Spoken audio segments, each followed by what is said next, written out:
latest stream, I was hunting all 3 of the Shiny Kanto starters. I was Masuda hunting in Pokémon Sword, and well, I started getting into some fun stories about my childhood.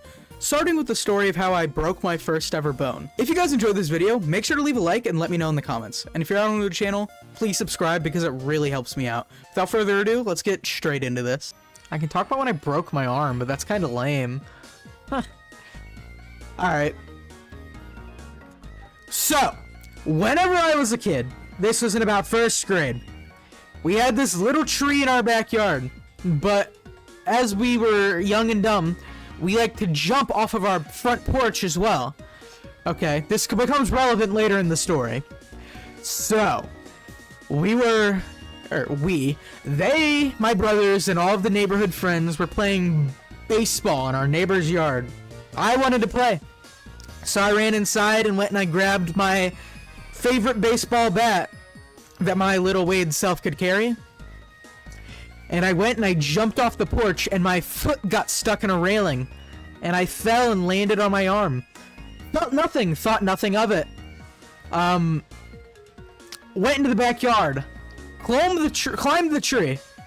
Fell out of the tree because I couldn't use my arm. So I'm like 2 feet in the air and I slip out of the tree and land on my arm yet again. And Jeffrey's friend, his name was Alex, great guy, came up and saw me crying on the hill and he's like, "What's wrong?" I'm like, "My arm hurts." He looks at it, it's 3 times the size of my other arm. It's blue, it's bad. So he sends me inside to my mother. And quite frankly, she freaked out. So, my mom says we need to go to a doctor.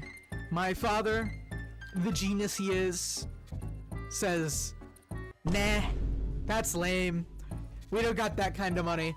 Just put him in our bed, throw him in an ice pack, and have him watch SpongeBob." Great day for me. Didn't go to school the next day. He wrapped me up in some bandages that he stole from his job and made a makeshift splint. Pretty goated if you ask me. I was 2 days after the incident. I get dropped off at my grandma's because they gotta work. Still don't go to school. 3rd day in. Nah, football, me, it was baseball. This is my story, Jeffrey. My story, and I know it was baseball because it was the first time that you guys were trying to play it because none of us were good at it. So we swapped. I remember it. Why would I have a baseball bat if it wasn't football? Anyways, back to the story. Where was I? Ah, yes, my grandmother's house. Back then, I was still watching Minecraft. I was watching a crazy craft mod from a YouTube. And I was sitting there with a purple arm, by the way. Y'all need that universal healthcare? That's what I'm saying, right? Literally, if we had universal healthcare, I would have gone to the doctor. A week in to having a broken arm, you can see something poking out, but we thought nothing of it. My mom is the only one in my family that's convinced I have a broken arm. Yeah, you're good at baseball now, not really back then. I think you were the only one that was good back then, actually. Anyways. I think your arm is purple. That might require Yeah, that's what my mom was saying, but my dad's like, "Nah, just a little swollen. Throw some ice on it. Get better soon, champ. Walk it off." And now at this point, I know what broke my arm. I know what injured me. It was the second I went off the porch, but at this point, I'm telling everyone it's because I fell out of the tree. But instead of the 2-foot tree, I tell everyone I fell out of the 50-foot great oak that was in our yard to make I had to embellish a little bit. I would have died, but I had to embellish. Couldn't be embarrassed. A week goes by. My mom finally convinces my father, "We're taking him to the ER. I am not doing this anymore. He has a broken arm," and my dad's like, "I can't wait for them to give you a bill that you and your parents are gonna pay for because you're wrong." We get there, the doctor looks at me or looks at my father and says, "You think that's not broken? Are you stupid?" And it was pretty funny. So they tell me to x-ray, and I couldn't turn my arm normally like this, so I literally turned my back around and went and like bent my arm all the way around. It was bad. Painful. Couldn't move anything. They're like, "Can you wiggle your fingers?" No, I could not. They took the x-ray, they saw clean break, snapped in two like a twig that it was. They say, what did you do? And I say, I jumped out of the tree in my backyard. The big one. My mom's like, you can't get up there. And I was like, okay, the smaller one, but I was at the very top. To this day, she still believes it was the tree. Everyone does, because that's what I told them. But we all know, secretly, I jumped off the porch, and I just didn't want to get us in trouble, so that we weren't allowed to jump off the porch anymore. Mind you, this is happening at my birthday. Literally, like a week after my birthday happens, I break my arm. April 30th, this happens like May 10th. We move on. The doctor says, alright, we gotta heal this guy up. I go into surgery, they're trying to put me to sleep, and I'm like, it's 2 in the morning, I'm, like 7 years old. I go to school, I have these twin girls who at the time, quite frankly, I had a crush on, that helped me with all of my work. They took turns, it was pretty great for little Wade. The game's frozen. Such a momentous example of why universal healthcare should be a thing for y'all. That's what I'm saying. Anyways, where was I? Yes. Quite frankly, very happy that these girls that I had a crush on, they were twins, were helping me. Monumentous, can I just say. I was rizzing them up. Rizzing them up, let me say. They helped me in art class, they helped me in math class, to write at least. I broke my right arm and I'm right-handed, so it was really bad for me. I had to use left hand. My first grade teacher, who did I have? Mrs. Can I dox this? Yes, I can. Mrs. Bass, my first grade teacher, absolute saint. Probably my 3rd favorite teacher that I had in elementary school. She was so sweet about it, she was so helpful, it was great. Summer vacation rolls around.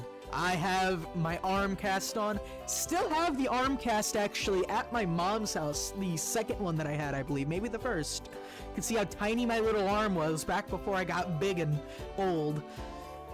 Quite frankly, my arm was just, it was not going to work. Summer break rolls around. I find out I'm going to be in a cast all summer. Not allowed to get it wet. Not pog. Not enjoyable. So while all my friends were in the pool, while my family was at the lake, I had to sit back and watch and suffer. But I did get out of a lot of school and got my homework done for free. Pretty great.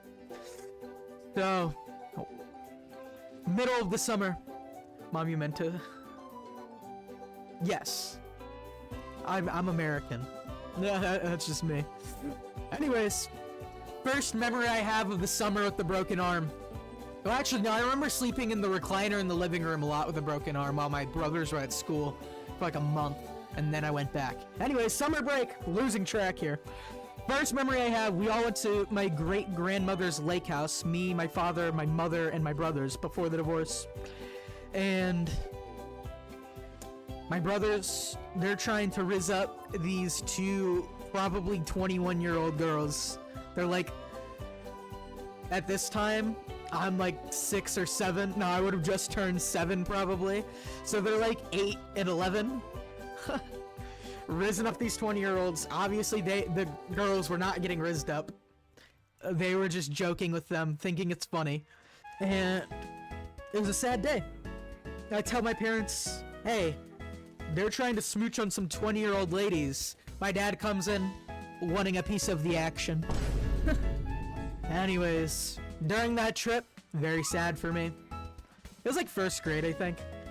But, I couldn't swim. Very sad day.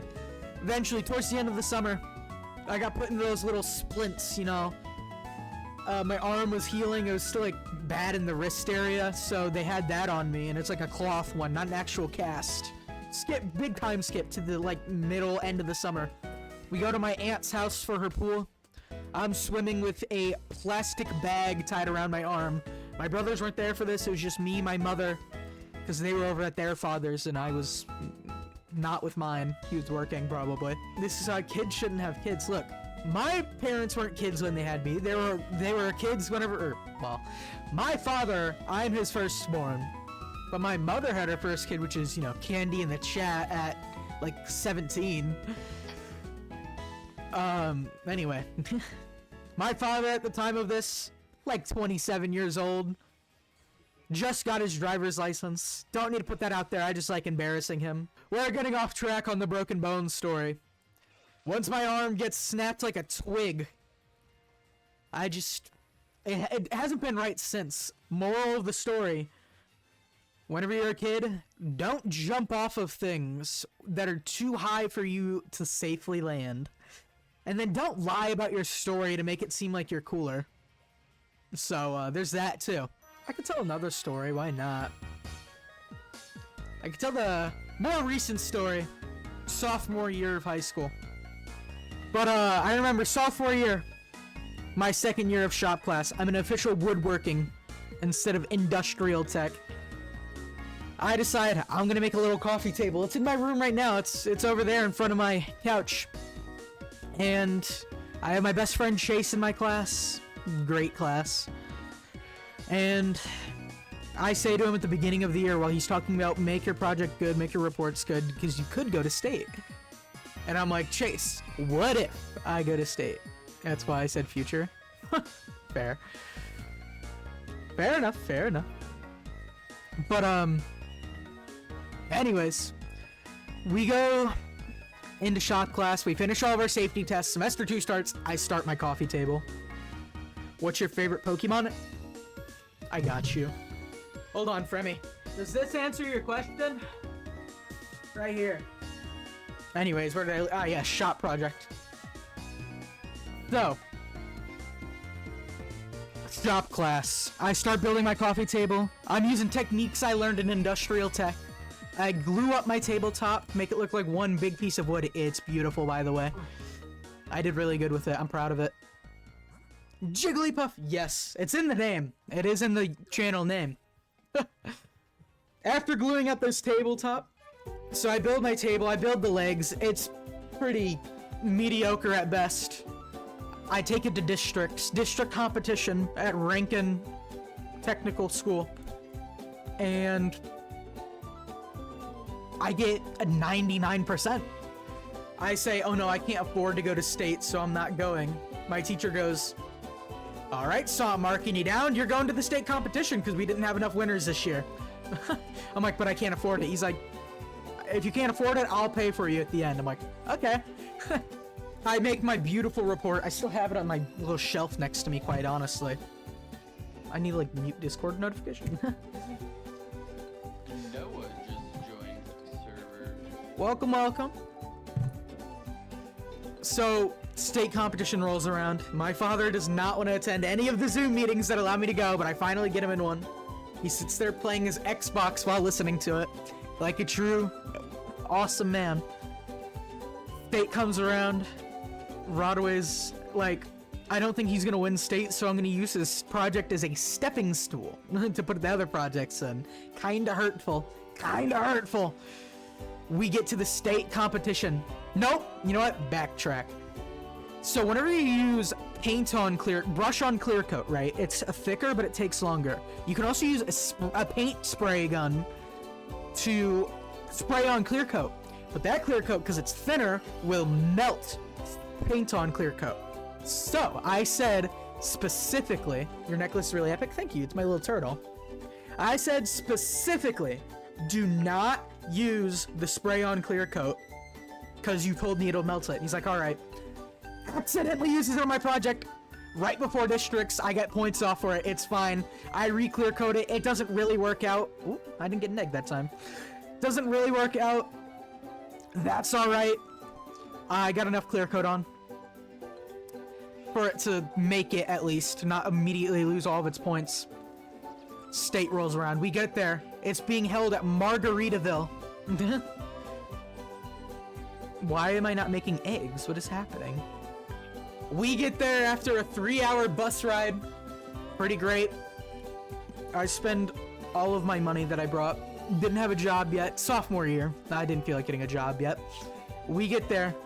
Margaritaville. Awesome place. We get in our rooms. Me and my 2 best friends decided to pay extra so we could have a room to ourselves with no randos. I bring my gaming laptop so that we can watch movies. It doesn't really work out. I still played Minecraft. It was pretty epic. Shiny Squirtle! Shiny?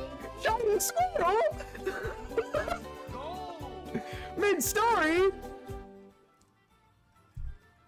What is this? Anyway, Shiny Squirtle, I guess.